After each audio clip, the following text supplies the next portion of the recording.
Look, I may be Jeff's savior, but I can't save him from being late. So here we are. We are ready to go now. It's only 6:02 Eastern. But we are here. We are ready to rock and roll. Aquarian Fucking Anarchy. anarchists.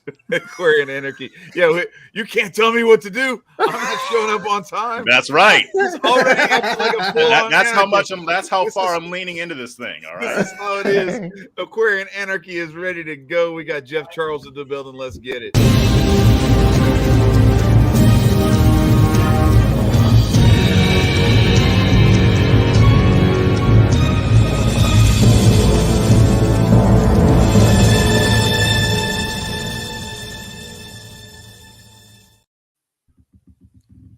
Our quote for tonight is from Murray Rothbard, the one and only. If the bulk of the public were really convinced of the illegitimacy of the state, if it were convinced that the state is nothing more nor less than a bandit gang writ large, then the state would soon collapse to take on no more status or breadth of existence than another mafia gang. And it's been a little bit. It took about a year or so, but I think we got another one. Let's go. Welcome, my brother in anarchy, Jeff Charles. Hey, what's good, guys? Good. How you been? How you feeling? Good. I'm feeling great. Things are So- good. I'm Good. ready for I'm- 2023. Yeah, I've noticed you've been real busy too, and doing an awful lot. So, kind of give the people that have. We'll get into the anarchy stuff in a minute, but get into what you've been doing and growing and all of that stuff, so people know that have been following. Because this is your third time on our show. Yeah, it is. I was just realizing that today. I was like, yeah, I've already been on there twice. That's cool. But I've been doing a lot of the same stuff. I'm still writing with Red State, Liberty Nation, got my podcast. I started a new political satire site. That's new. I started that in November. And so that's where I put all my satirical stuff. You know, people know me from my breaking news tweets. So I decided, why don't I just do more of that and see if I can get people to subscribe. So that's been going pretty well. It's on Substack, but the domain is thesmatteringnews.com. And that's been going really well. But other than that, I've been just doing my thing. Things got really busy around the midterm elections, as you can imagine. Mm-hmm. And it hasn't really let up, even though I knew it wasn't, but it usually does let up after the midterms, and then you got the holidays. But I knew that Trump was going to announce shortly after. So Sure. The news cycle was going to stay busy, which it has, although this week it seems to have slowed down a little bit, but that's only going to be like a temporary reprieve. So I'm having a good time. Yeah.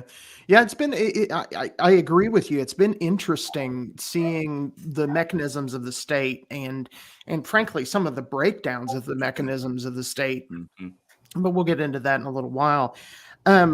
Chad and I talked and right before actually both you and Nicco came in, that one of the things that I thought it would be a good idea to do before we dive into the discussion on anarchy is to define our terms. Because one of the things that I find is that people are arguing about shit that they're not actually arguing about. They're arguing over things they don't understand. Oh, that sounds about right. Right. We saw a lot of that yesterday on Twitter, actually, as we were discussing this show. Yeah, sure. I'm learning it even more now. Like I believed that before, but like after making this turn, like I'm like, yeah, a lot of you don't know what the hell you're talking about. Like, Right. yeah. So I think it is important to define the term and what it means and all that stuff. Sure. Yeah, So I think the first place we should start is with definition of the state or the government. If you look at any dictionary, most of the time it'll say something along the lines of a state is a government or a government is a state, and which doesn't tell you a damn thing. So I think and this is a mixture of a lot of other people's definitions. The definition I feel covers what the state is it is a large scale criminal gang which has acquired for itself a territorial monopoly of force and violence and use that force and violence to either enslave or hold down it's the people within its territory. To exploit them. Yeah. Do you guys kind of agree with that? Mhm. You know, it's hilarious. I've watched plenty of kid shows, and not kid shows. I wouldn't leave them to kid shows, but I would say One Piece. It shows how like dictating the government is. I've read mangas on saying like breaking down what the state does, and they're just nothing but dictators and mafias. Like if you look at like old school Italian mafia structures, or if you go and compare it to the state, it's the same damn thing. Right. Mhm. It's kind of the idea. And the second thing I wanted to define was anarchy. And by like, I guess the word origin, anarchy is no one above you. And anarchists typically, that shit that I just defined the government as, well, we don't agree with that. Really, that's where it's at. It means no masters. It means that we believe that we own ourselves, that we rule ourselves, and that we want to move forward. Now, people will argue, just to kind of put a caveat on that, well, you live in the United States, so how could you be an anarchist? And that's why I use the term anarch, which an anarch is someone who owns themselves, who rules themselves, and who doesn't recognize the authority of anyone aside from themselves, any one human being. There are lots of people who recognize God. So are we all in agreement with these definitions? Yeah. Yes. All right, cool. Excellent. Let's get into it. So, Jeff, I sent you a handful of questions to just kind of give us like the broad scope of what this discussion is going to be. And the reason I want to start where I want to start is because I think there may be a lot of people who aren't even aware or familiar with the kind of the evolution that your thought process has undergone over the last couple of years, probably. And maybe it probably goes back, if it's anything like me and Marcus and Nicco, it probably goes back. The roots are way deeper than that, right? Like some of these seeds were already planted, and now they're just starting to bud. And you're like, oh shoot, now these things connect, and now I see why that thing was sprouting over there, because this thing was sprouting over here, and they actually are going to come together to make this beautiful little tapestry. So from conservative to conservatarian, which you've thrown some little side glances at on your Twitter here and there, and now to like what I'm assuming maybe like full on anarchist, or at least philosophical anarchist.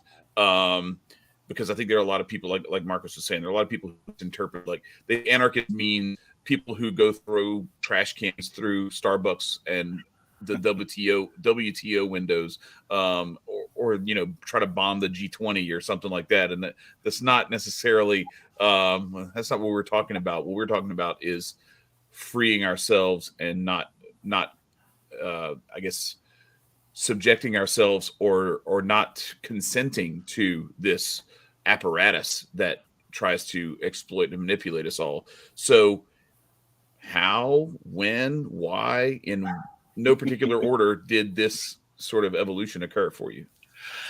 Yeah. So, and although, I mean, I will address what you talked about with people bombing the G20 and all that. I mean, last time I was on here, Marcus did say he was going to become a pirate. So, I mean, that's not quite the same thing. But, yes, but I was talking about a different kind of pirate, Jeff. Okay. All right. Stop.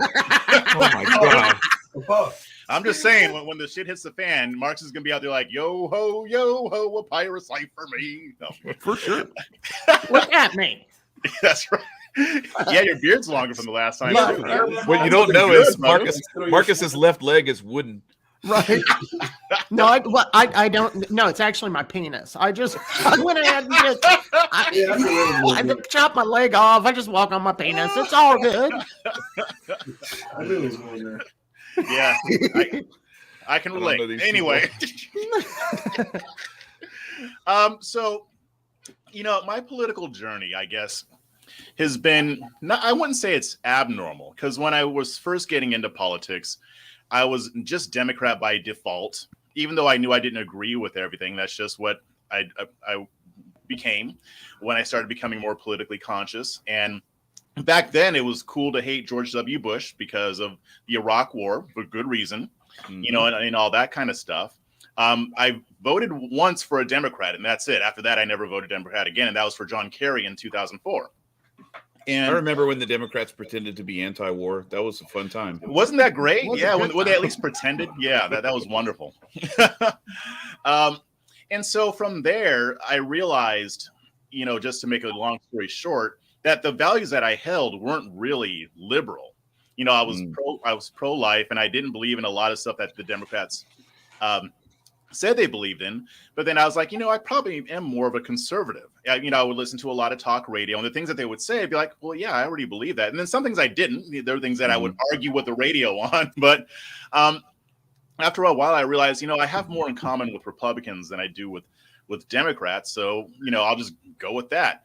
And so that's kind of where I was. And then I would say shortly before the Trump factor came into effect, I started realizing that, I don't agree with everything on the Republican side either. Some of these things just don't make a whole lot of sense. I was still like on the drug issue. I was struggling. Why should marijuana be illegal?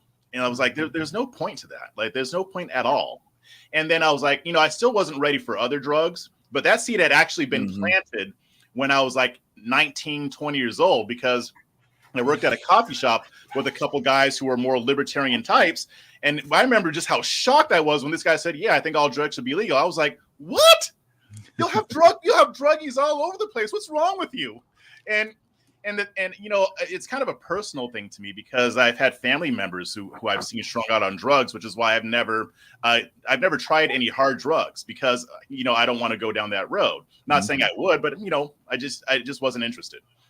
And so fast forward back to shortly before Trump, a lot of things just started making sense. And then that's kind of when I realized, okay, so I've got some libertarian leanings. That's cool. I mean, this is what conservatives say they are anyway. So I have no problem with it. But then as time went on, I found myself being more and more libertarian. Then in 2017, that's when I started doing political commentary. That's when I started my writing career. And my colleagues at Liberty Nation, where I first started, you've got your regular moderate Republicans, and you've got your ANCAPs too. You got everything in between. And so I was exposed to more and more ideas. And so that's where the conservatarian part came into play. And even when I got to the point where I'm like, okay, I'm probably more libertarian than conservative, but I feel like the best way for me to use my platform to affect change is to work on the Republican Party and do my part to turn that thing into something that might be appealing to more Americans, Black Americans, Latino Americans, and also to actually live up to the values that they say they hold. So I felt, even though I had more libertarian beliefs at the time, the Libertarian Party was not something I could take seriously. And it really isn't about party per se, but that camp, I couldn't really take it seriously because they were having people in thongs at their conventions. And I know that that's an unfair criticism, because I know how that whole thing went down. But still, that was the perception, that they were a bunch of nuts. The party wasn't really doing much.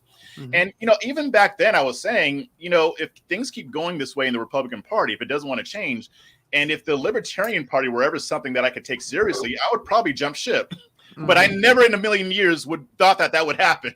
Question: around what time did you start opening your eyes to the libertarian views? Like if you could give a year. I would say it really started probably in 2018, because in 2017 I went through that year and I was probably still more conservative with some libertarian leanings. I thought marijuana should be legal, for instance. I wasn't a back the blue kind of person. So I already had some commonalities, but I would say the process really began in earnest in 2018. And there was no one reason why. It's just my view started to evolve when I started seeing different things. I'm like, I'm not for the government being involved in this. I'm not for the government locking people up for this. And when I saw more and more issues change my views on that, or at least realize that I had different views, then that's kind of when I started going by conservatarian. And that is when I was still trying to do my part to make the Republican Party into something worth, giving a shit about, basically. And and it wasn't just me. I mean, you guys saw. I mean, you got your Sonny Johnson who's still doing it. You've got a lot of other people who are still working on that, and that's fine. But even starting in 2019, and it's funny because a few weeks ago I went through some of my old tweets. And I was like, I remember joking about becoming an anarchist. I was only half joking. Right. In 2019, I tweeted something like, if y'all keep messing with me, I'll be an ANCAP in 2 years. And that was prophetic. And then actually, throughout that process, I went on your show for the first time. And I expected to agree with pretty much everything you guys said, and I did. I mean, and Marcus, you brought that point about being an anarch at heart. And I'm like, I don't know if I'm quite ready to say we need to burn down all government and then that's it. But I could see, but I want that to happen. I want that to be the case. I want to believe that could work. And I remember saying that in the first show. And so I was like, and I'll probably get there at some point to believe that it could happen, especially as I understand it more. And, I had some other tweets saying, every day I'm getting closer to becoming an ANCAP. And again, I was only half joking. These past midterm elections did it for me. That's what pushed me over the edge. And even if the midterms had gone the way I wanted, it would have only delayed the inevitable. Because to me, over time, I just saw, the Republican Party is trash. Like, I was never in like, oh, yeah, rah Republicans. Sure. But then I just realized, these people don't want to change. The upper leadership doesn't really want change. I think a lot of people in the base do at the grassroots level. But then I even question some of that because they still support these people and will act like cults if you criticize it. So I'm like, I don't know if this is the best way to affect change. I think I'm just gonna divest, basically. Like I'm like, I can't do this anymore. And and what really did it for me was when I went to the ballot box during the midterm elections, and I fully expected to vote Republican for most seats. Usually I'd vote Republican and then some Libertarians, and especially for governor. And I went in there and I'm like, has Governor Greg Abbott really earned my vote? There are things I like about Greg Abbott, and there are things that I don't like about him. Like, he was not serious about our freedoms when it came to the COVID thing. DeSantis was not as bad, but Kristi Noem is the one who didn't shut down, right? Look, I was doing work in Texas, and you had to show your papers to get into the. Like, I had to have this guy's okay because he's essential because of his job, and he gets to cross the border, unlike all these other plebs. And it's just, I had to do my job. And so, they sent me the paperwork and everything. And so, but I'm like, man, this is messed up. And so then when I see like Greg Abbott doing all this stuff, it's like, look what we can do now. And I was like, bro, you're one of the biggest lockdown maniacs.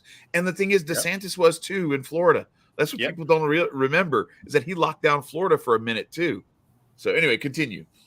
Yeah, I mean, and he lifted his stuff, and then, and even when Georgia did it, I mean, because people want to put Trump on this pedestal. When Brian Kemp said, I'm going to open up Georgia, what did Trump say? I don't agree with that. I don't think he should do that. I don't think Kemp should reopen Georgia. So to me, it was like, I went into that ballot box, again, expecting to vote Republican. And I think I kind of just transferred everything that I feel about the GOP onto Greg Abbott.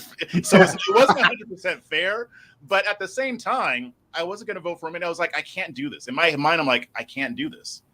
And I knew he was going to win anyway. So I checked the box for Mark Tippett, the Libertarian. Even though I knew he wasn't going to win, but like, at least I can feel okay about that. I don't feel okay about putting my name on, I know I'm not putting my name on, but you know what I mean? I'm putting my mark of approval on this party that has shown itself to be exactly the opposite of what they claim.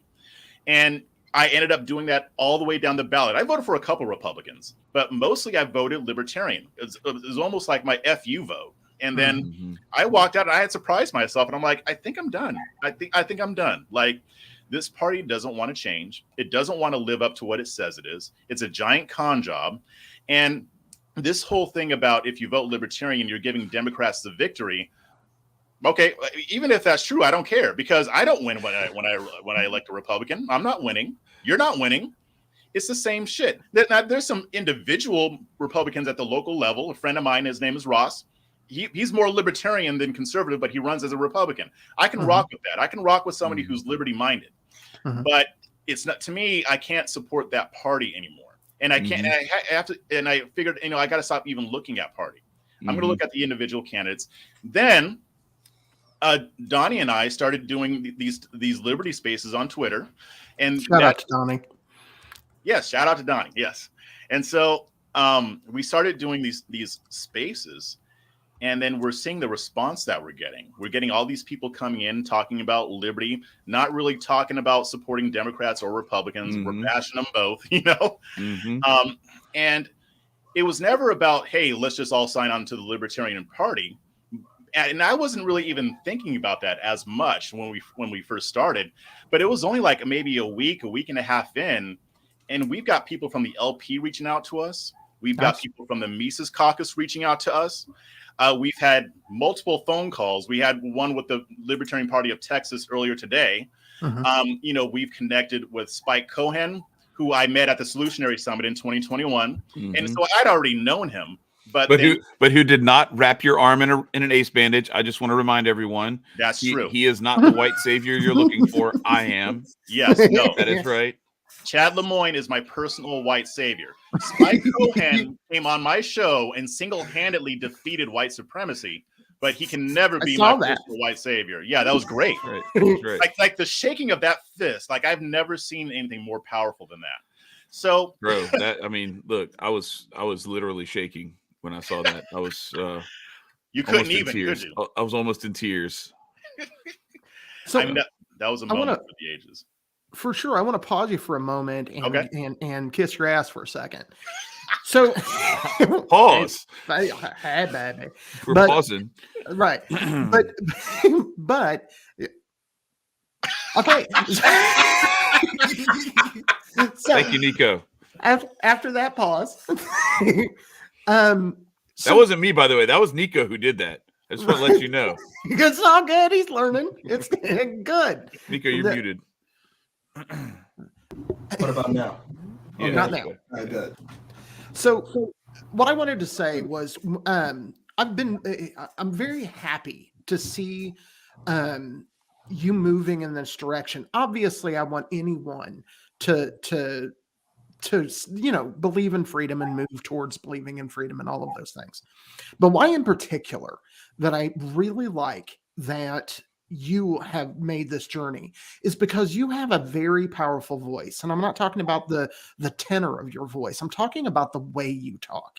You are a nice guy, but an honest guy. And I like that. And ever since and it was Chad that, pointed you out to me, but ever since he did that and I started paying attention to you, I've been impressed by how you put things into words. And one of the problems as anarchists that we face is that often the people speaking for us are assholes. They're not nice people. They may be ethically sound, but they'll walk up to somebody and tell them they're a piece of shit. And they happen to believe in the state. And you know what? These are just people that haven't figured it out yet. Yeah. So I wanted to say that I personally am very happy that you're moving in this direction. And I think that for all of us, and this includes Chad, myself, and Nicco, I think that, the moment that we stop developing and learning is the moment we die. And so I want to see more people like you who are smart and, just good people moving in our direction so that we can convince more good people to not set us aside. And one of the things you talked about is that I agree with. And the way that I see this is I'm not trying to convince folks that anarchy is the right way. I'm not trying to do that. I'm not gonna try to do that. I just want them to question. You are a perfect example. It does not matter whether somebody calls themselves an anarchist or whatever they call themselves. If you get them to start questioning the government and honestly questioning the government, and they don't give up on their ethics, this is where they wind up. I think you're right. And I think you're going to see more of it, Marcus. I do. even just in the time that Donnie and I have been doing this, there's the feedback that we've been getting. It's like every other day we're at least one person's come to us saying, you know what, like I vote Republican, but I can't support these people anymore, saying the same stuff that I was saying. But a lot of them are just weary, right? Like they're weary from politics. They're not giving up on their conservative values, but they're recognizing that the Republican Party isn't different enough from the Democratic Party. I don't see them as the exact same thing because I think they both lie to us differently and they both use different tactics. Absolutely. But the Republican Party isn't different enough for it to matter whether they win or not. And and when I realized that, I was like, okay, I can't support this. And then it just so happens that these people started reaching out to us. And it's funny because I was always watching the Liberty movement, even from the outside. I was always paying attention because I remember what I said. Like, if they actually get their shit together, they might have a new member. They might have a new ally. I mean, and even if I was still focusing on Republicans, if they got their stuff together, I would still work with them too. But they are. I mean, we've spoken with Mike Heiss, and I've talked to some other people, and I've seen the platform that the Mises Caucus is pushing, like focusing locally, like focusing primarily locally. The stuff that conservatives say they want to do, but they really don't. So, and I like the strategy, and I'm like, this is now a serious party. People don't realize it yet because they're still used to the guy in the thong, but the Mises Caucus just took over, and it seems like they're serious about what they're doing. And I was like, I can ally myself with that. I don't need to become a card-carrying member. I don't know if I will or won't. I'm not even worried about that. But can I work with these people? Yes. And the fact that they reached out to us so soon, just because we were doing Liberty Spaces, and I'm talking about Liberty on Twitter and writing articles about it, the Republicans would never have done that. It's very difficult to get involved with the local Republican Party here. They don't make it all that easy. But with the LP, it's funny because Donnie and I were talking. I was like, okay, so we're going to have to start making some connections in the Liberty movement. We're going to have to start talking to some people. I know some people, I know Maj Touré, I know Spike, and then they just came to us out of nowhere. So we didn't even have to do the work. Right. And so it all just lined up the way it was supposed to. And to me, I'm in alignment with you, Mark. I agree. Like, yeah, I do kind of want to persuade people, but at the same time, what I really want to do is plant the seed and get them questioning the state, and not from just an angle of the other party is bad when they have control of the state. I'm trying to get them to see, no, your party sucks too. Your party doesn't care about you. It's like Sonny Johnson says, like they don't respect you, they don't fear you, they don't even like you.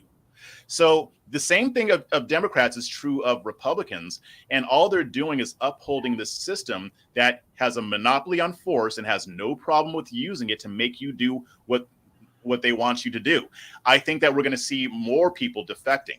I think because and I've been predicting this, but in the Republican Party and in the conservative movement, we're going to see even more of a statist movement rising up as right-wing authoritarians. I'm already seeing the hints of it. I've heard some stuff from behind the scenes. This is what they're going to push for. They're trying. It's get back time for them. It's get back time. They want some get back, and they're foaming at the mouth to get back. And it's not just against Democrats. Like, they're trying to purge the libertarian influence in the party, because the conservative movement is more libertarian now than it was 10, 20 years ago. It's not libertarian, but it's got some more of the ideas. And they're going to try to purge that because they're going to try to blame that for one of the reasons why they lose, because they never take responsibility. There's a reason why last year you saw Steven Crowder, Ben Shapiro, Dennis Prager all come out and bash libertarianism all at once, all at the same time. Yeah, I'm like, yeah, you're feeling a little threatened, aren't you? And just there was somebody else that came. Oh, it was Ali Alexander earlier today, and I'm like, the first thing he does when he gets his account back is talk about how libertarianism is trash. And I'm like, yeah, I see you, but that's a good sign. This is a sign for the liberty movement to say, hey, you're over the target. You got to keep going. Get organized. Get your stuff together. Focus on the long term, because Republicans only focus on the short term, and we can make some moves here. But yeah, I'm more optimistic politically than I have ever been at this point. All right, question. So through each transition from conservative to conservatarian to coming over on our side, what were some of the biggest influences that helped drive you into your new form of perspective other than, you know, the trifling acts that the government has created or committed. You know, there was a time, so I listened to a lot of podcasts, and, you know, I would listen to a lot of different types. I would listen to your Ben Shapiro's, but then I'd also listen to Dave Smith. And I found myself listening more and more to libertarian podcasts. Like, there was a season where all I was listening to were libertarian podcasts. Oh, all right. Dave Smith, Tom Woods, Scott Horton. You know the typical crew. You know? Sure. Yeah, the left libertarians are going to hate you for that. 'Cause, they'll get over it. you must be a Nazi, Jeff. I probably am. Yeah.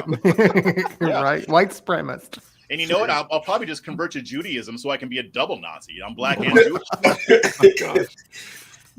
But, look, your arm was already turning white right there. Look, see? Yeah, and you saved me. Yeah, see, I will never forget that moment. He won't let you. What are you talking about? I told him I was never going to use that picture again, and I still keep using it. I can't. Yeah, I knew you were going to. Like, I don't think you can. It's like crack to you. But yeah, I mean, I would say listening to a lot of those influences and just realizing that I already agreed with them. Hearing some of the people that they would talk about, you know, Murray Rothbard, Hayek, and I didn't even get to read a lot of those people until later on, but I would hear them quote them a lot, and I would hear them talk about, you know, the stuff that they were saying I already agreed with, but just seeing that there were more people who not only agreed with it, but who were becoming influential. And also hearing them talk about the Libertarian Party, because I was paying attention and I wanted to know what was going on, and just seeing how the Mises Caucus took over and seeing the backlash that happened. Because I remember we were saying, oh, well, the Mises Caucus is racist. And I was like, oh, word, that would suck if they were racist and they took over the Libertarian Party. What am I going to do if I get tired of these hoes on the Republican Party? Because remember, they're hoes. Politicians are hoes. You ain't supposed to be loving them. And so I'm going to use that. You should love it. I love everyone, but not these hoes. But not these hoes. No, that's right.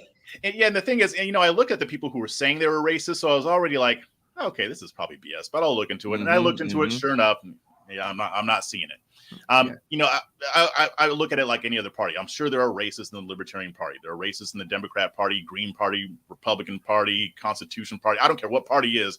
You're going to have yourself some racism. So I don't really care about that. I just want to know that it's not dominating the party. That's all I care about. But to me, it was a combination of the podcast and just seeing how big the government continued to grow, seeing that the Republicans really didn't want to do anything about it, and that even the anti-establishment Republicans didn't want to do enough to get rid of the establishment that was perpetuating a lot of that stuff. So it's not even like I could say, you know, there are people holding Republicans accountable.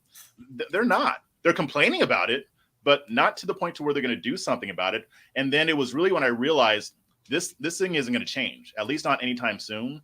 And I'm done. I'll leave that to other people. I think there are better uses of my time and talents to promote liberty than trying to mess with the Republican Party. So agreed. Yeah, that's kind of how that's kind of the trajectory it went on. And you know, and when it was like, okay, so do I go to minarchists or anarchists or whatever? I'm like, you know, I already believe anarchists. So I mean, why take that step? I know people usually take that step, minarchists and then anarchists. I'm like, there's no point. I already agree with like 90% of this stuff. Like, I don't have to agree with everything. And a lot of the stuff I may not understand 100%, but this is stuff that can be figured out. I mean, when you're an anarch, you are thinking in a way that is more innovative, because if you're a Republican or a conservative or a Democrat or a progressive, there is no real innovation, because that system is what you're working with and that's all you know. And you're going to work within that system. You can't really think outside of it. But with anarchy, you have to, because if you're saying you want to get rid of the state, how are you going to address the problems that people are faced? Because those don't go away. Amen. So I want to warn you, as we're kumbaya and loving anarchy, the one thing I want to warn you about is two things. The first one is that you're going to have anarchists who are going to say you're not an anarchist because you're working in a political system. All right. I personally think, myself, that voting, we're not going to vote ourselves into freedom. That's not going to happen. I don't believe that. I don't believe that voting is violence. It is another method of teaching folks what freedom is. That's my opinion. Mhm. And I think that it's not my chosen one. I'm more of an agorist. I tend to just do my own thing and try to build my family and all of that. But I recognize that the Libertarian Party particularly has reach into people's minds that other people that I don't have by sitting and, doing my plant in my garden and doing my stuff myself. They have more reach than I do by doing that, because we're going to need more people to come to these ideas. So I want to counter with that. That's the first part. The second part is, now that you have found, people like Murray Rothbard, who he is probably politically the biggest influence on me, really. I personally like Thomas Paine better, but really my ideas are influenced most by Murray Rothbard. But there are other kinds of anarchists, and I don't always agree with them. Emma Goldman is a perfect example. I agree with her about 90% of stuff. That 10%, not at all. None. Zero of that. Because she's an anarcho-communist, and I don't think that economy works. So I'm just wanting to warn you that amongst anarchists, there are arguments too. Now, I don't participate. I say, you know what? I don't give a shit what color you make your black flag. I don't care. Facts. It's like that though, man. Like you gotta. We're not at a point. I don't think. I think that a lot of times there's too much of this. I don't know, majoring in the minors with a lot of this stuff, where people want to get down into like, how pure are you on this very granular level of this one very specific topic? And if you aren't there, then we can't even talk, and we can't. Meanwhile, we're going to let the fucking bomb maniacs bomb the shit out of everything and steal from us to do it. And we're going to send billions of dollars, hundreds of billions of dollars to the Ukraine to go bomb some more people and give some more people guns. Because while they're taking our guns, our guns over here, because you don't want to agree to disagree on what happens if someone wants to squat on your property in an anarchist society, and should you be able to kick them off of your property, or should do you even own that property if you're not? Like a lot of this stuff gets so granular that like it's I don't understand why people want to. So that's why Marcus, Nicco, and I have like spent the last couple of years with this project trying as hard as we can to build with people on all edges of that spectrum, that prism that kind of gives the color to libertarianism, because I think there's as Michael Heiss says, the people who we're up against, napalm children. If you think that they're just going to roll over and take it because we say, hey, that's don't do that, we have a protest or something like that. No, like there's a long battle ahead, and we need all the help we can get. This is not going to be done just by picking. And the other thing is too, I think they try to either choose a way to grab off of either the left or the right, mostly the left, because they see an opportunity there, because they think that like the left people are more open to this pushback against tyranny. But then these are the same people who were applauding and trying to guilt people into getting shots and wearing masks and all this other kind of nonsense. So sometimes we have to just kind of step back and say, okay, listen, what we're going to do is we're going to work together with people who really want to try to work towards freedom, and we'll just agree to disagree on some of that philosophical granular BS, because it's not worth it. Well, yeah, I mean, because at the end of the day, I mean, that stuff isn't going to really determine whether we have liberty or not. And I'm not saying that there isn't a place for those discussions. Those things should be talked about. That's fine. I just won't be in the room with you. I mean, you guys can talk about that. I mean, that's like think tank stuff. That's an issue that the Republican Party and the conservative movement have had, because everything that they knew about the world was informed by their think tank, where they discussed all of these lofty ideals from their ivory every purchase, but they didn't really bother to deal with the issues that people were dealing with. They're not talking to people. And again, there's a place for that, but I'm more focused on, like you just said, these are people who napalm children. These are people who want to slice the breasts off of 13-year-old girls so they can call them a boy. I don't really care about your whole little property dispute thing. I will join you in that conversation later after we've addressed this. But children are being victimized right now, so that can hold on for a second, right? Amen. So to me, I mean, and that's one thing that I liked about you guys, because even when I was on before, you were talking about how, hey, you'll align with people who are conservative, but maybe not libertarian, because there is a lot of overlap. There is a lot of common interest. So why not? I mean, there's going to be, Donnie and I are going to go to the Rage Against the War Machine rally in DC. So that's the Libertarian Party. And then I can't remember the name of the other group, but it's a left-wing group. But they're both anti-war. They both don't want our money going over to Ukraine. So I can align with them on that. I'll argue with them on other stuff. But when it comes to the war issue in that specific instance, why not be more pragmatic? I mean, that sounds like the grown-up thing to do rather than just getting into the weeds of this whole thing. Yeah, absolutely. And I think you hit on it. It is about being a grown-up. That's... I've said it before. That's what we're talking about. Take care of yourself. You're grown now. You don't need some daddy figure, regardless of whether. And I want to be clear too. Government isn't the only problem. Multinational corporations are amazingly horrible. The World Economic Forum is amazingly evil. These are bad things. So we just have to look past the petty differences. There are many things that I'm not conservative about. I like to call myself a radical because I like to think outside of the box. Look at that shirt he's wearing. Yeah, I know. A Baby Yoda. Right. But for me, I'm really, I practice a form of conservatism at home. I focus on my family. I focus on, my money and trying to build wealth. And I try to be self-sufficient, which is supposed to all be conservative values.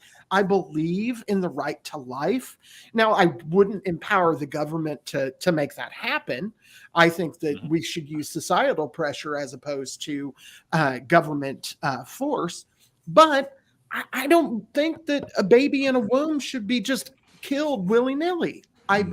So for me, I am, for all intents and purposes, a conservative. Yeah. But I also don't believe that the government has any place at all telling anyone anything or doing anything. Because again, this is a criminal gang. It is not people who are trying to save you or trying to take care of you or any of that nonsense. That what little bit of good they do, the only reason they do it is so that people don't rebel. Well, also it's to play a really good part in covering their deep, dark stuff that they do on like the low. So that every time a new history book rolls out, oh, look what we did, guys. We're not bad. We're not bad at all. But then like you go under the iceberg of the real history, you're like, holy shit, where was all this? Like, why is this nothing? Yeah, it's some Pablo Escobar shit going on where they're like, it's like that. Yeah, and it was perfectly brought to light. If any of y'all watch Snowfall, where like what do? Franklin Saint goes around and he's buying ice cream for all the kids in the neighborhood. Yep. As his little way of like, hey, look, y'all don't bother with me selling drugs on the block because I'm taking care of these little kids. I'm going to watch out for them and everything. I'm going to keep them away from it. But, anyway, it's that kind of thing where there's a lot of that stuff is done. A lot of this philanthropy and all this other stuff is done as a way of covering up for some of those atrocities. We're at about the 45-minute mark. I don't know how, we didn't really even talk about this. How long do we have you for tonight, Jeff? Because I know we went a little bit early so we could. Yeah, I get you have out of here. until about 7:30 Eastern. Okay. All About right. another 45 minutes or so. About another 45. Okay, good. So we're at about the halfway mark. So since we have a lot of people here who maybe have tuned into the show before, maybe haven't, but they may or may not actually be down with the whole anarchy thing, and maybe they're hearing some of this in a new way for the first time ever. I do want to bring. I've got some photographs of some of these books that we have discussed, some of these authors, some of these great libertarian thinkers throughout history, and I wanted to bring some of these up. The one that I think is the easiest way for people to just jump right on board is The Anatomy of the State by Murray Rothbard. That's the image that you're going to be looking for if you want to look for that one. That one is it'll take you about an hour, maybe 2 hours to read that thing cover to cover, but it is the most incredibly concentrated focus on what the state is, what the state is not, and how we can recognize it for what it is and what it isn't, and free ourselves from it that I've ever seen. It's powerful. Another one that's about the same length, maybe a little bit longer, is Frederick Bastiat's The Law. This is another great one that probably is maybe a little less radical and aggressive and more like breaking it down fundamentally and is the thing that actually took me from where I was as a conservative who was kind of disillusioned back, 10, 15 years ago, to actually saying, oh yeah, to hell with this whole government thing. And then I actually found Anatomy of the State after that. Mm-hmm. Then I would say when you're ready to really go down the rabbit hole, Donnie knows this, Lysander Spooner, No Treason, The Constitution of No Authority. This is an absolute gem. I would point out to anyone who wants to dig into this stuff. And if you want just like a summary of a lot of different libertarian thinkers throughout history, Michael Malice did a great job of compiling this through the Anarchist Handbook. You get so many different perspectives and so many amazing quotes, so many gems from this book. And one of the people that's mentioned in there, and Marcus brought her up, is Emma Goldman. And this is her work, Anarchism and Other Essays. I think this is great if you know someone who is on the left or leans left, and this is a really great way of appealing to that stuff, but bringing it out of this authoritarian statism approach to it and looking at it more through the lens of, if we can just get rid of this massive apparatus that exploits, manipulates, and enslaves us all, we will be much better off regardless of our economic outlook on things, because you may disagree with her economic outlook. And if that's what you encounter, I would suggest that you hand people this book, Economics in One Lesson by Henry Hazlitt. This is another great one that breaks down so many myths in economics that people have gotten the wrong impression about. Minimum wage, child labor laws. There's so much of this stuff that if you go back and look at it, a lot of these things are very similar to a lot of other aspects of American culture and just the overall Western culture, that we have been kind of gaslit into thinking that like whatever they tell you is the reason why these things happen, and why we have child labor laws, and why we have some of this other stuff, and why they pushed for women to get into the workforce and all this other stuff. It's so much of this stuff is a direct inversion of what the actual intent was. And the intent is way more sinister than what they tell you it is. And, you go look at places where there's like extreme poverty. There's no child labor laws. Like the kids are working just because they got to help the family put food on the table. What they wanted a bunch of people working in factories, and they wanted to make it to where the family had as little sovereignty over their own, because a lot of people, they had kids to take care of the farm. Yep, they did. That's why they had kids, so that they could have more help with taking care of things around the farm, around the homestead. And so the push to have fewer and fewer kids, to outsource all that stuff, and to outsource, instead of a white, as Jev, one of our men of order, put out yesterday or day before, they told women to stop working for their man so they could work for the man. And now you got two taxable incomes. And it's, oh wait, I'm hearing an echo. Now you got two taxable incomes. And so instead of all of this stuff being off the books, Now you got a daycare taking care of your kids instead of the mother taking care of the kids. You got somebody else doing your food. You're going out to eat, so now you got to pay taxes on that, and they got to pay taxes on that. Makes all that stuff more expensive. It's just a really clever way to make it to where the people who don't do anything except collect their tribute annually, as Murray Rothbard points out in the Anatomy of the State, for them to increase that tribute without having to really do anything, by just convincing you that it's in your best interest to not do that stuff yourself. Freedom is hard. Freedom is challenging. Freedom takes work and effort, but at least you're free. And so that's where, so I guess where I want to go from here, now that everybody has those books, they can go do their homework in the future. I want to take us to the next phase of this, which is we had this little spat on Twitter yesterday with one of your followers who was arguing with us about anarchy and we're not going to succeed. Yeah. We got to convince 8 billion people to agree with us. No, we don't. I don't need to get those people to agree with me. All I got to do is me take care of me, and then start working on my little area, the things that I can control, then start to have the people who I influence take more control over their own lives and their own situations and accept the responsibility entailed in that. And then that starts to grow. And if more and more people did that, we wouldn't even have to worry about all this other stuff. It would reach a critical mass. We'd be ungovernable. Of people practicing self-ownership, it would reach a critical mass to where it would be ungovernable. I mean, they can't arrest everybody. I mean, it's like Spike Cohen, last week, tweeted out a video of people celebrating New Year's, and they were doing fireworks all over the sky in Hawaii, all over the place. That was illegal. Hawaii doesn't allow people to do fireworks. But there were so many people doing it. What's Hawaii going to do? You can't round them all up. You're not going to send the National Guard in there over some stupid fireworks. What are you going to do? So, yeah, it can happen. I think, if it got to the point where enough people, not everybody, it doesn't have to be 8 billion people.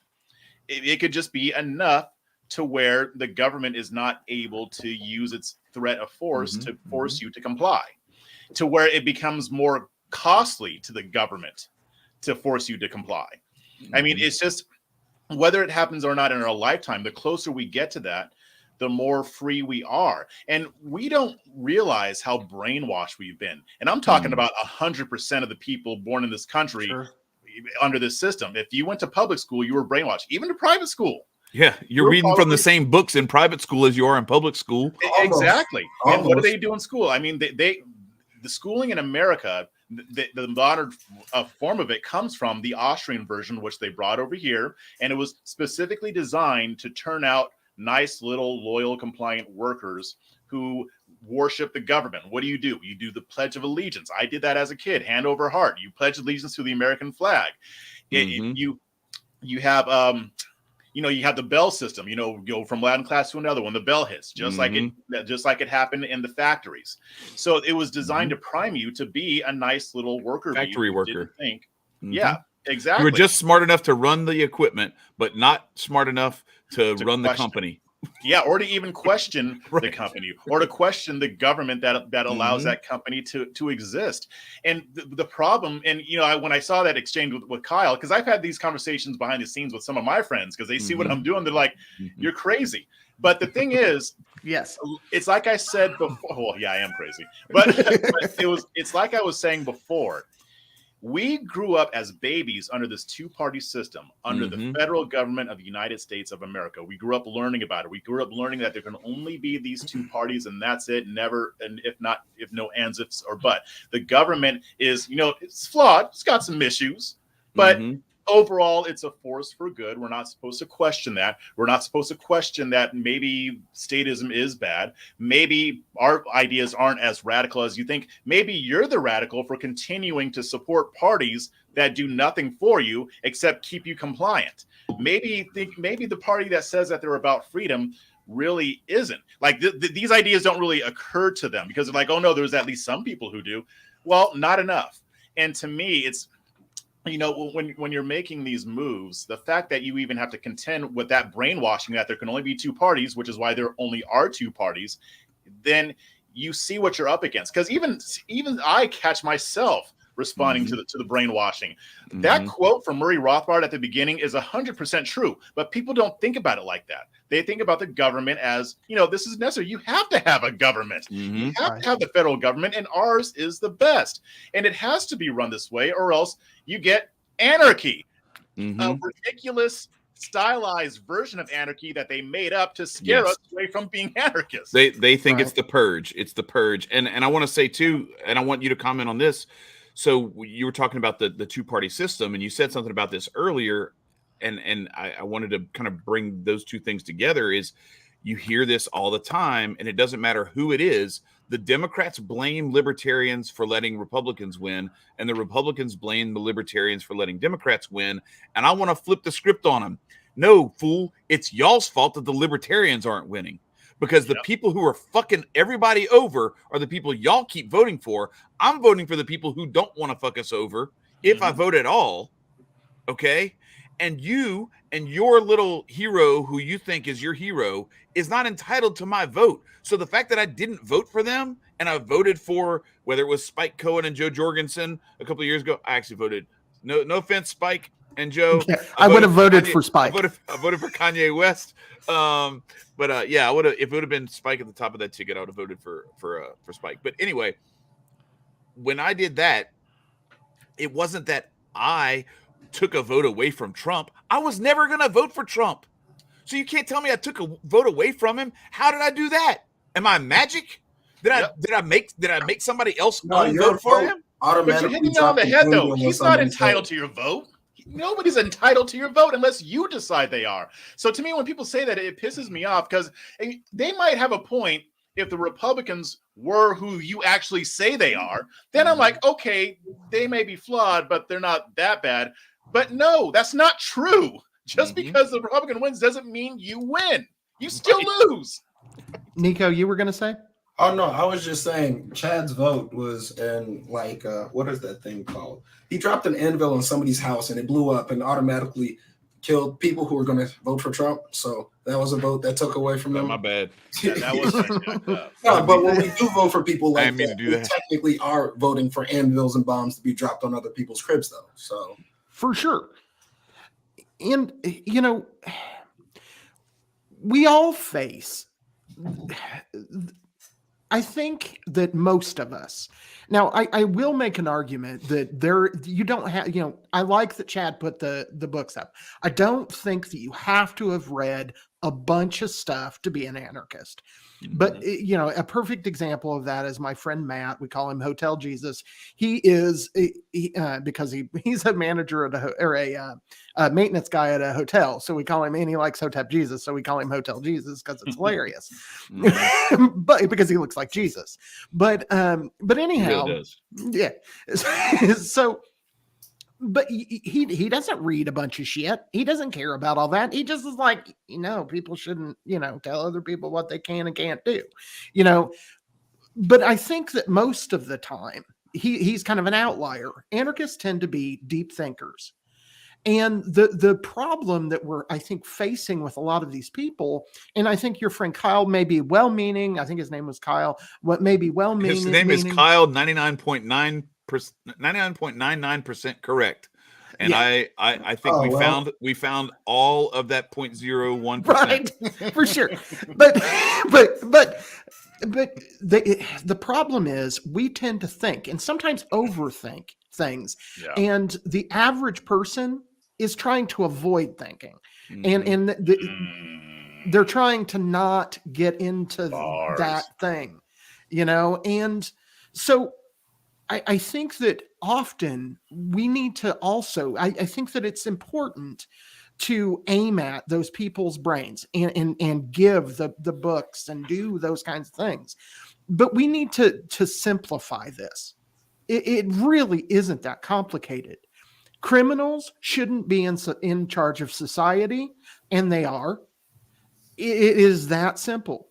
And, and when people say, well, but the government does good things, just ask, what do they do that a private person couldn't? Exactly. And even going back to the mafia analogy, the mafia did a lot of good things.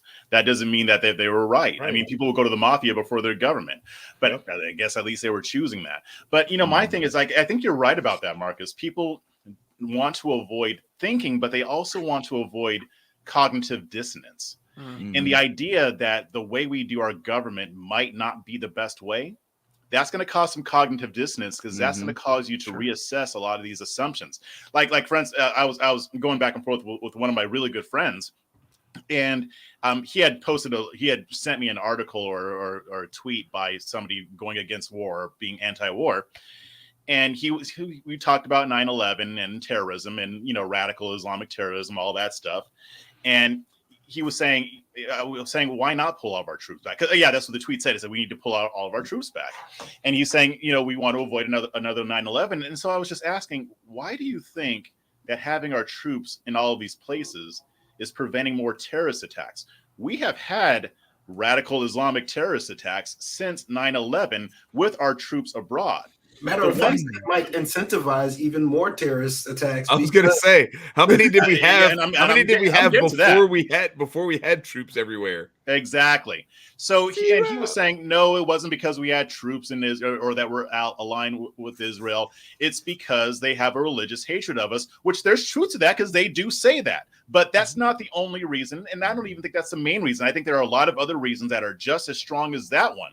Because the thing is that the attacks that were stopped, because there have been some attacks that were foiled. There have been some that were made up that were foiled. But there have been some real plots that the FBI stopped. And so I was like, okay, so it wasn't our troops. It was the FBI. He was saying, oh, well, you say you want to abolish the FBI. And I'm like, well, Negro, so do you. and I'm like saying, yeah, they stopped these terrorist attacks. But here's what I'm getting to. The idea that there could be another way to stop those attacks outside of having the FBI never even occurred to him. It didn't even occur that there could be a way. It didn't even get him to start thinking maybe there is a different way if the federal government was stripped down or abolished, that we could have a way of stopping these things from happening. Maybe there is a way we can keep an eye on stuff without having to blow shit up everywhere and kill kids in the name of trying to kill terrorists. It didn't even bother him that he couldn't tell me how having our troops abroad prevented terrorist attacks. I asked him, because this is what I do. I get annoying with it. I'll just ask the same question. I'll keep bringing it back, because when you can't answer the question, then you have to think, oh, well, maybe I should reassess at least that part of it. I mean, you should ask him how many of the 9/11 terrorists were Afghani or Iraqi. Exactly. And that's the thing. This is the stuff that we've been brainwashed to think. And these aren't stupid people. Most of them are not stupid people. I believe the same stuff back then too. Yeah. But then when I started to think about it, I'm like, well, wait a minute, maybe this doesn't really make a lot of sense. Now, I don't believe that, like when people say, oh, they're not motivated by religion. Well, yeah, they are, but there are a lot of other factors that go into that. It's easier to use religion to manipulate people if they've been disaffected. If you can tell them that this is your enemy that Allah tells you to kill. Oh, and by the way, they bombed the shit out of your cousin last week. Well, guess what? Now they've got even more of a reason to attack. So the idea that we had no responsibility in causing 9/11 to happen or other attacks, it doesn't make sense. Why be so loyal to a government? Because that is what you're doing. Because it wasn't the American people per se who meddled in the Middle East and then 9/11 happened. It was our government. Why would you want to defend them? Yeah. Right. No, it's like Killer Mike said, we arguing over who has the best master. Right. Yeah, for sure. It's like, what the hell? And it ain't us. Have anybody met Joe Biden? Right. So I want to say this, though. Nicco said something. Nicco said that I pushed a button and it made an anvil fall on some people or something like that. I just wanted to say I have one thing to say. Oh, shit. I gotta, damn it. See? All right, Silence, here goes. because it's true. Yeah. Yeah, that was it. Sorry. It doesn't work when it's got a pause. It was Steve Urkel. It was Steve Urkel. I'm bad. Oh. It took a minute. I'll do it again. Oh, there you go. All right. It's been a while. But they Shout out to the perceive it as Winslows. that. It's perceived as that if you don't vote for a specific party who's supposed to be helping you out, when everybody on the opposite side of the party just points out the flaws of the other one and say, oh, we're the good guys, we're the good guys, we're the good guys. But all throughout history, and it's very evident, even though they're, mind sweeping a whole bunch of the history that they want to take out, it's a lot that's evidently pointing to the flaws and the major flaws that our government has. And everybody wants to, oh, well, don't disrespect my mom and dad. Well, your mom and dad still have issues as well. They're not clean. They're not free. Only because you see them as a god and a goddess is what puts that specific viewpoint into your eyes, saying, oh, they could do no harm. I mean, there's some things that they get wrong, but they could do no harm. And it's like, well, if you just sit down and go through any brainwashing station like Netflix or anything, and you compile of all their documents, or whatever they're called, you can sit down and you can listen and you hear a whole bunch of the foul shit that goes on in history. And it's like, nothing has changed from you guys. It's just the format of how you put it out there to people. And I would say America has developed or adopted a really good propaganda system right after World War II, after we, brought all those cute scientists over here to mess up our mentals. So, so we're scot-free, though. We're really nice. America's really nice. We take care of everybody, I promise you. The only time a politician is telling the truth is when they're telling you how corrupt their opponent is. Yeah. Yeah, really. Because they're both telling the truth, because they're both corrupt. Oh, shit. So yeah, I mean, and it's like, I'm convinced even more and more that we have put government in the position of God. Like, you've got people who have basically made it their God. You've got others who think it's on par with God. And you've got people who think it's just right under God. Like, God's going to solve my problem and the government's going to solve all my problems.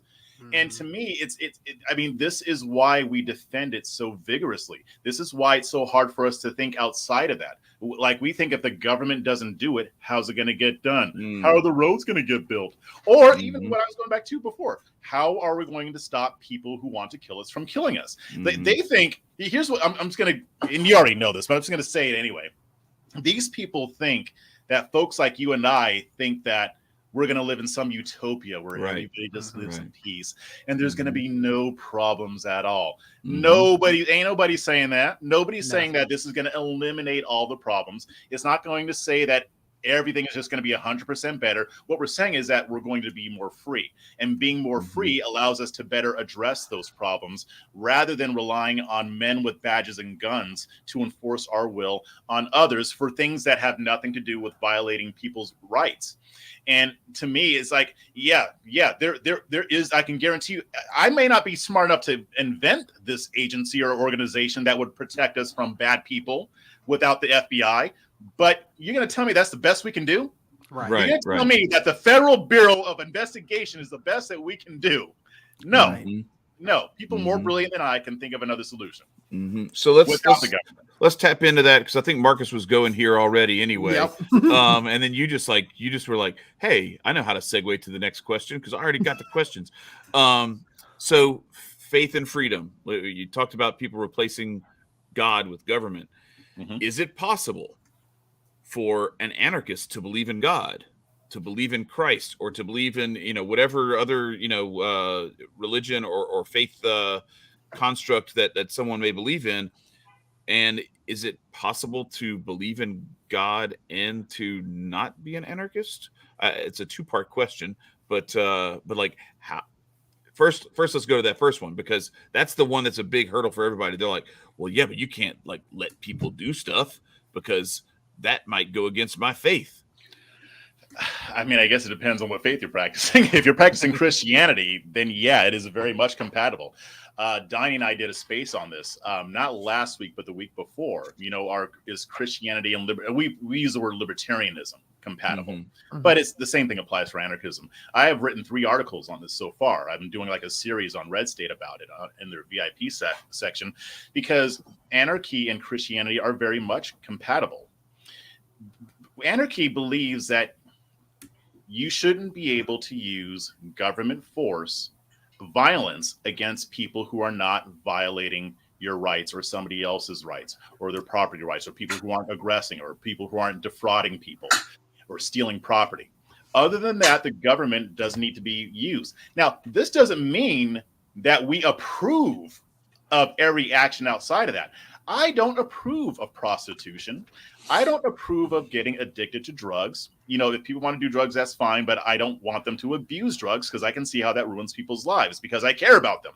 Right. You know, I don't believe that, adultery is a good thing. What I'm saying is that I don't want to send men with guns and badges to kidnap those people at gunpoint and throw them in a cage. And as Donnie says, put them up for ransom in the Bell system because they did something to themselves or they had a consensual sexual encounter for the exchange of money. So to me, that those two things are, I mean, even when Jesus walked the earth, did he ever force anybody to do anything? No, not a single time. But in fact, he stopped people from stoning a prostitute. He stopped people from stoning a prostitute. He went to the woman at the well. I'm in favor of stoned prostitutes. Listen, I try, y'all. I try so hard, y'all, but I can't with this man. I don't. Oh man, you tried so hard and you got so far, but it's like. But in the end, it doesn't really matter. Yes, right. Go ahead, continue, Lincoln Park. The woman at the well. Jesus called her out. He didn't call the guards on her. He just said, "Go and sin no more." He went and loved people. He did miracles. He healed people. He broke bread. He persuaded. That's how he addressed the ills of society. So to me, if you are a Christian and you are an anarchist or a libertarian or you're on that spectrum somewhere, like if government isn't the solution, alluding back to what I said before, we have to be able to determine what the solution is. To me, if somebody's addicted to drugs, throwing them in a cage is not a good way to get them off of drugs. You know what it is? With other drug dealers and drug dealers. Exactly. Yeah, but how do they usually get off? Churches. You've got ministers. We've got a guy who comes to our spaces all the time, Reverend Tim. He's up in Minneapolis, and he's a pastor, and that's what he does. He helps people get out of these lifestyles, whether there's prostitution or drugs or whatever. He goes with the power of Christ, and if you're a Christian, you're supposed to believe that this is more powerful than the government, which I do. That's how it's the community coming around these people to address it and to help them get out of it. If there's prostitution in a certain area, you don't send armed soldiers in there. Right. If you're a Christian, you come in with the power of Christ and you minister to those people. You love them. You try to get to the root issue as to why they're doing prostitution in the first place. There's a lot of root issues for all the societal ills. It could be poverty. Well, what do we do about poverty? The government can't solve that problem, but we can. So yes, Christianity is very much in line with what we believe politically and in a communal sense. When you have a government that's able to send $1 billion to a whole nother place, I think they can help out with that. It's just they choose not to help out with it, which is very, very evident. Granted, it's all of our money put together that they, take from whenever you want to pay for something. Taxes are so fun, aren't they? But it's very, very evident that every single governing body has the ability to radically change how this world is ran and structured. Now, granted, if they put the money into it, it's not going to change everybody, but it can have a drastic change on how things move.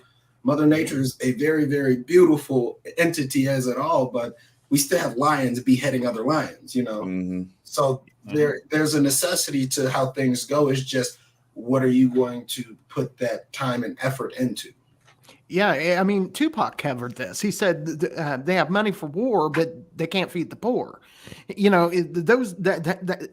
That to me, that quote encapsulates the Democratic Party, because they are all the time talking about how they want to do this and that and this and that for the poor. They don't actually spend money on it. No, they fund government agencies that mostly just grift off of other government agencies, and they make money, and the poor people stay poor.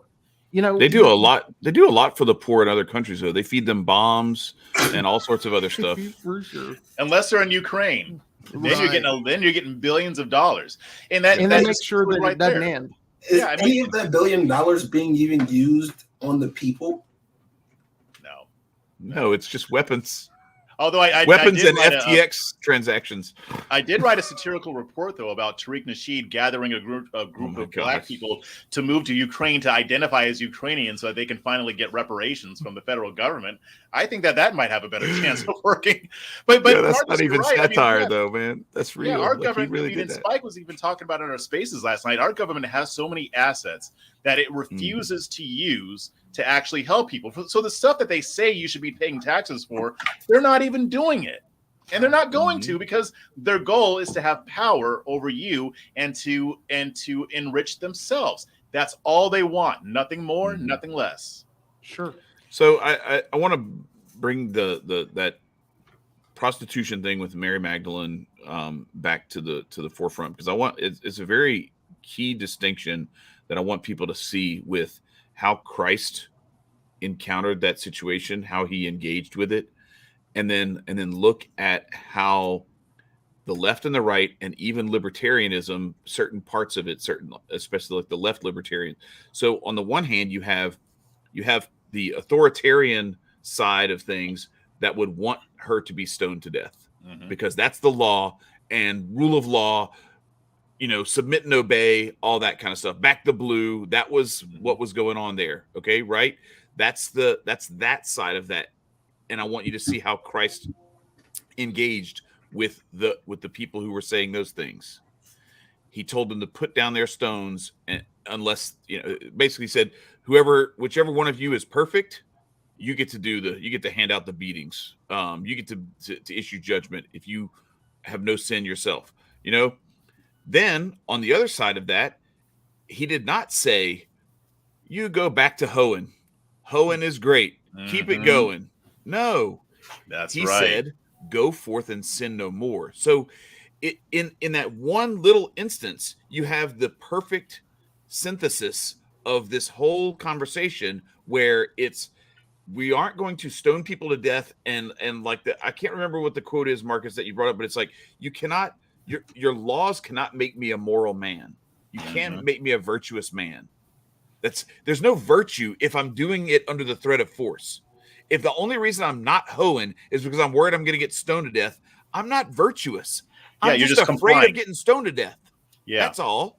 Yeah, I tweeted like last week, I said like the government cannot make you moral. It can only make you comply. Exactly. Correct. And by the same token, destructive behavior should not be the sort of thing that we promote if we believe that it's destructive. And I go back to, so as I started to Marcus and Nicco and I had Vin Armani, now Cyprian, on way back, I don't know, a year and a half ago now. And since then I took Bitcoin Mystery School and I've joined the chat there. And there's a lot of talk about other stuff besides just Bitcoin. Actually, it's mostly not Bitcoin stuff that we talk about in there, but it's a really, really good community. And there is a lot of Bitcoin discussion, but the idea of sin being missing the mark, and that you have a target with a center, and that the further away you are from the center of that target, that's the more correction you have to make to get you into the center of that target. And I think of this from the standpoint of like what Jesus was doing was he saw somebody, they're missing all their free throws, and he just recommended that they, correct their form, and then they can start making all their free throws, because that's all it is. If you look at the root of the word sin, it means either without or it means if not. So it's like it's the opposite of the affirmative. It's basically like the X to the check mark, So check mark is you hit the mark, X is you miss the marks. That's what sin means. So when I think about this stuff, and I think, man, what if somebody's missing all their free throws, and you just go and you start beating the shit out of them? Motherfucker, make your free throws. Yeah. That's not gonna get it done. They'll flinch next time. And it's also not gonna get it done if you say you are doing great, just keep doing the same thing. Yeah.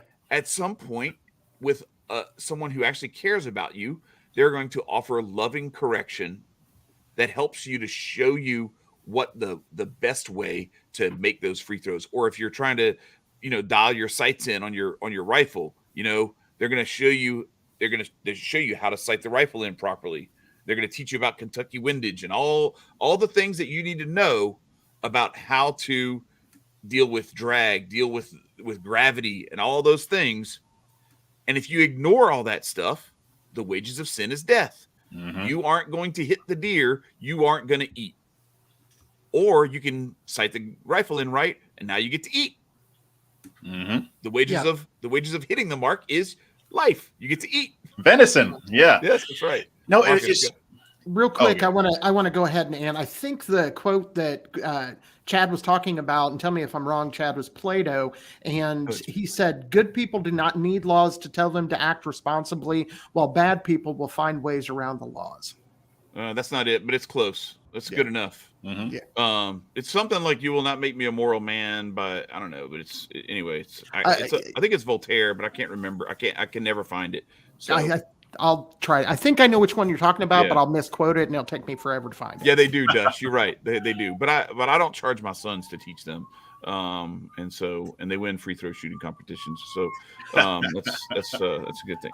But that goes back to the thing. Like if you're doing things with your family and in love, then that's why I think the more we can get closer to that, the people who we actually can influence are the people who we demonstrate that we care about them and that we're not just trying to manipulate and exploit them. That's why I think it's so hard when you have Washington, D.C. trying to run everything.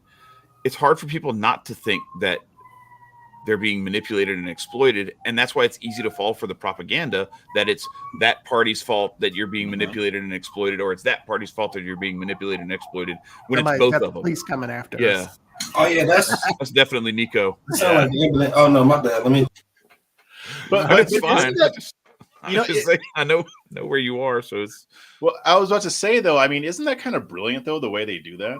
Because people know that the government is screwing them, at least to a certain extent. People know that the government isn't, as pure as a driven snow, but they only believe that the government is screwing them when it's the other team in charge. Right. Mm-hmm. That is same token. masterful manipulation. That is brilliant. I gotta recognize the game. Like Uncle Hotep says, that white man's slick. Those white people are slick. Those white Republicans, those white Democrats are slick as hell. Absolutely. Because For sure.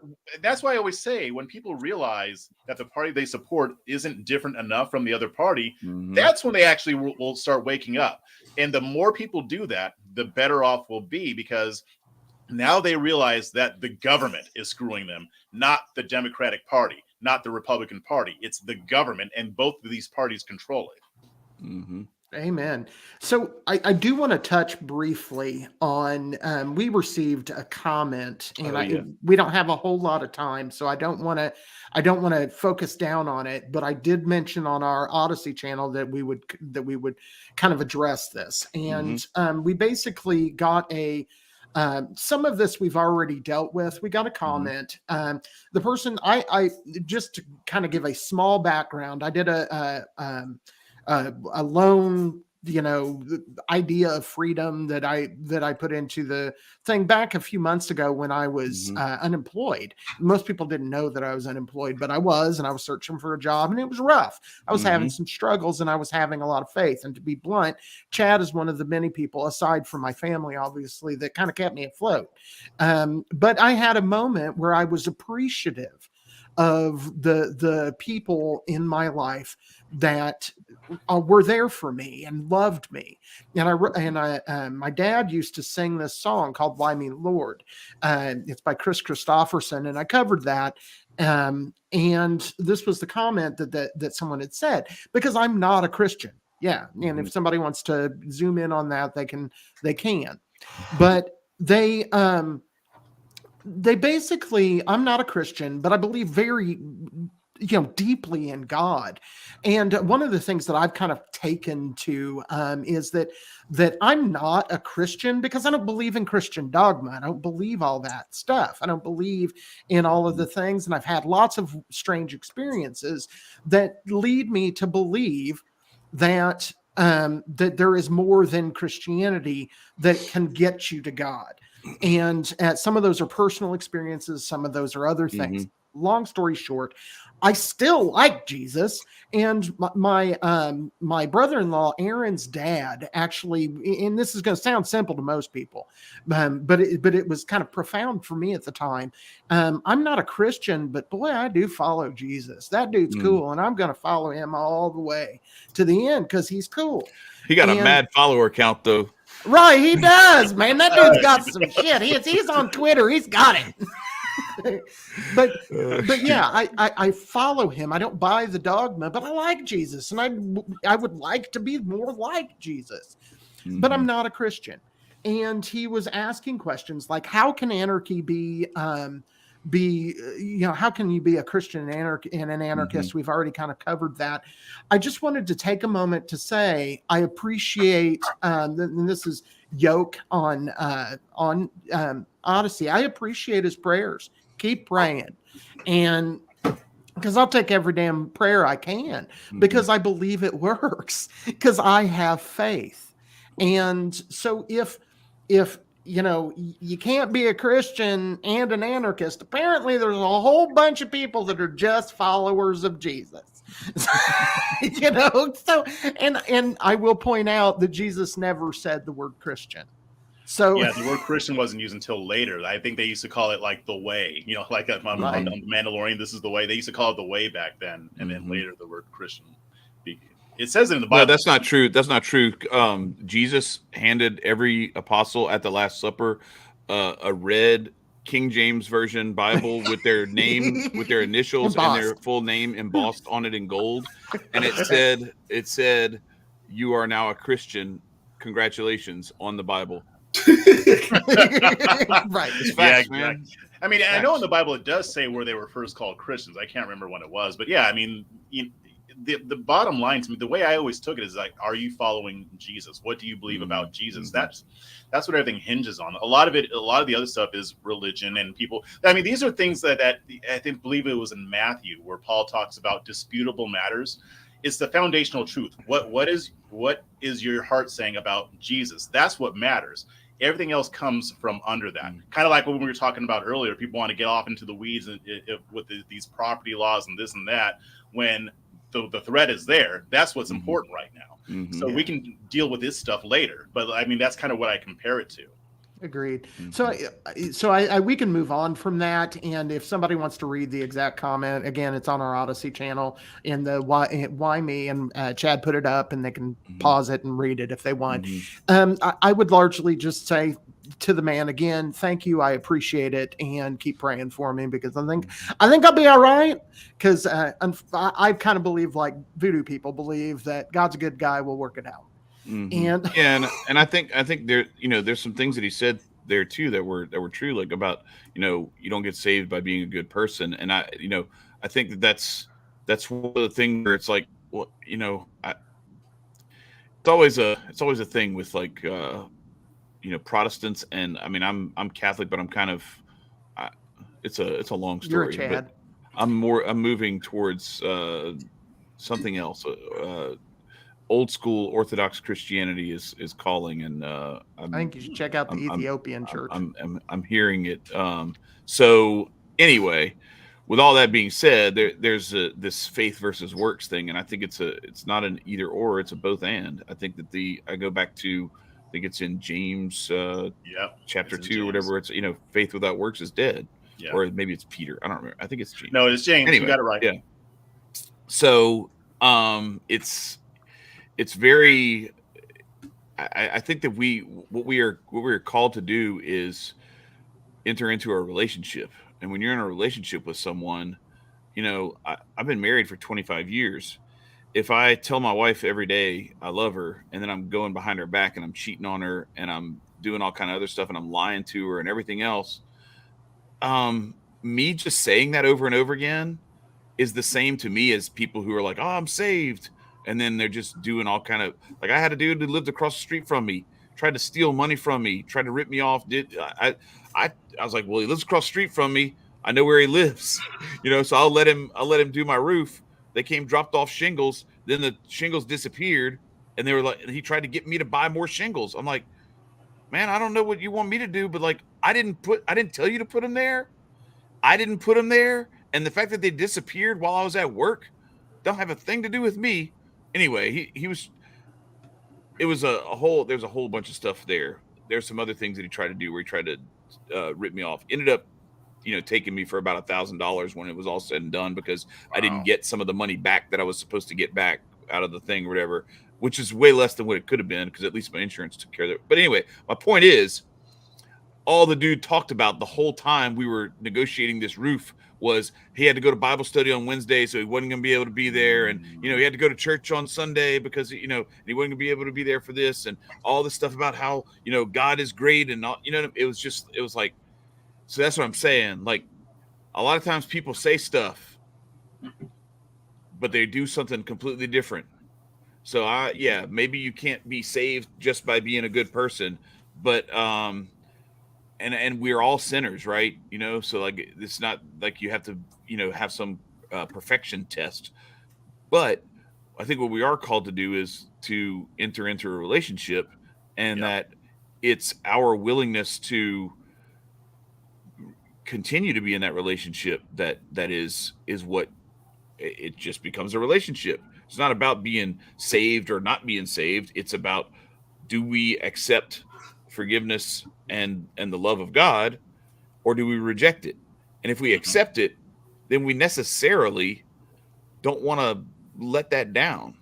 And when we fail, we go back with a true contrite heart and say, I'm sorry, I'm going to try to do better. Please forgive me.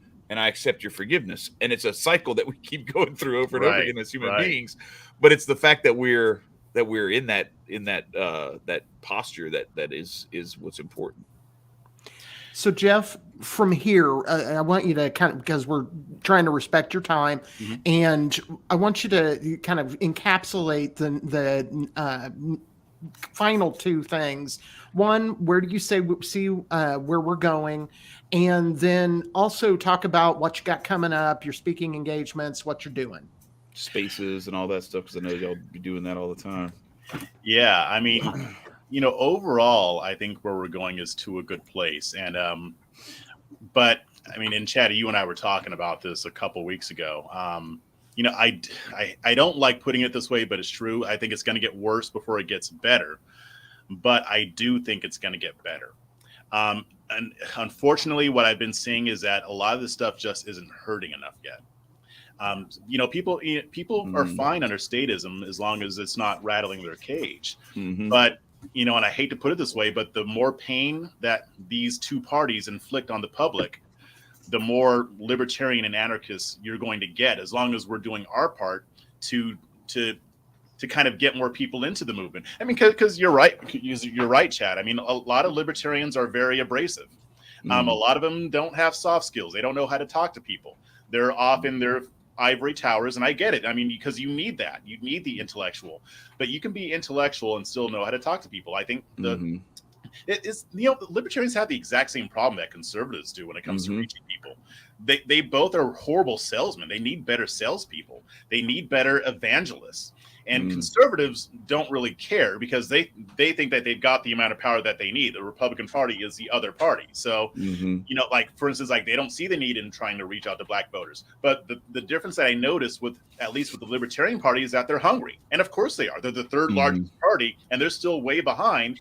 And they want an influence. That's one of the reasons why they've reached out to Donnie and I. So I think it will get better because they want change, and even more importantly, like when we talked to Mike Heiss yesterday, we realized, like, this guy is a straight shooter. He's not trying to sugarcoat anything. He's not trying to make it sound like the Libertarian Party has done everything right.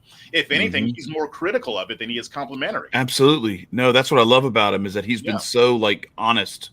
He doesn't pull punches even with his own people. Like, I appreciate that. I mean, because I am somebody who will call out some bullshit, even if it's coming from my team. So I will be doing it to the Libertarian Party too if I see some bullshit. So I mean, but I believe that when it comes to the different movements, the Liberty movement is the most genuine. They are the ones who actually want change. I can't say that about Republicans and Democrats because they both had power and they didn't do it. So these people actually, I believe, want to affect positive change. So I do think it will get better because the leadership does seem to have it more together. As for myself, I mean, what I'm going to be doing, what Donnie and I are going to be doing together is really trying to do whatever we can to help. Like, a lot of these conversations that we're having are designed to figure out where our role is in this whole thing. And it's been great. I mean, we've been doing Liberty Spaces typically Monday through Friday of each week. that's been growing. We're going to be growing more of a platform. There's going to be stuff that I'm doing on my own, stuff that she's doing on her own too. But we're going to have our own projects together. But this is going to be a big busy year for us, because there's going to be speaking engagements coming up. We're going to be at different events, and there's probably too much to even say. But yeah, we have a lot of plans for this coming year, and I think it's going to really be pivotal in what we're doing here. I mean, I'm talking about all of us, all the stuff that we're doing. Sure. So I advise everyone to, if they're not following you on Twitter, YouTube, the variety of different places, your link tree amongst other links are down below. People can go there. Definitely want to pay attention to what Jeff is talking about. And if he puts breaking in front of it, know that you're about to live with some bullshit. Yes. Which I enjoy. But it's not breaking, it's satire. Right. But don't tell anybody that ain't hilarious. paid attention. Because that's the best part. But it's funnier than the Onion, I'll say that much. When Jeff puts breaking on a tweet, it's going to be funnier than an Onion headline. That's for damn sure, because the Onion has fallen off big time. Yeah. So thank you very much, Jeff, for your voice. Thank you for joining us for the third time, and we'll probably in a little while have you on for a fourth time, because again, you're one of our favorite people. I also, it would be remiss if I didn't say welcome back, Nicco. Jesus Christ, I am glad to have you back in here, and I hope that the world participates in you continuing to participate. So, I'm sorry to steal your shine, Jeff, but I'm back. This is a slower period for me now, and I'm just working on getting all of my commitments all in a row, and making sure that all my priorities are here and set in front of me. And you guys are my priority. You guys most definitely are something that I do not want to miss out on, because so much information is always being dropped. We have great conversations, intellectual, and it's revitalizing to the spirit. If you don't feel some like happiness or some kind of like, growth from this podcast, then rewatch it, and then you'll be able to digest. But no, thank you. And thank you, Jeff, for pulling up. This was a great, we're glad we brought you to the dark side. And it's always been a pleasure. Yes. And just remember, folks, when it comes to anarchy, once you go black, you don't go back. That's right. Just saying. Once that flag turns black, it's over. That is it. Yeah, once you put that in your Twitter bio like I did, it ain't going anywhere, especially if you got the blue check mark, because Elon Musk won't let me change my freaking name on there. Oh man, look, he told y'all were gonna have freedom, and he locked y'all up. That's why I just put free at the end of my name. I'm not paying shit. It's free to put free at the end of my name. Freedom gang, y'all get it. Let's go. Right. All right. Well, everybody, you know how this ends. Stay free. Stay free.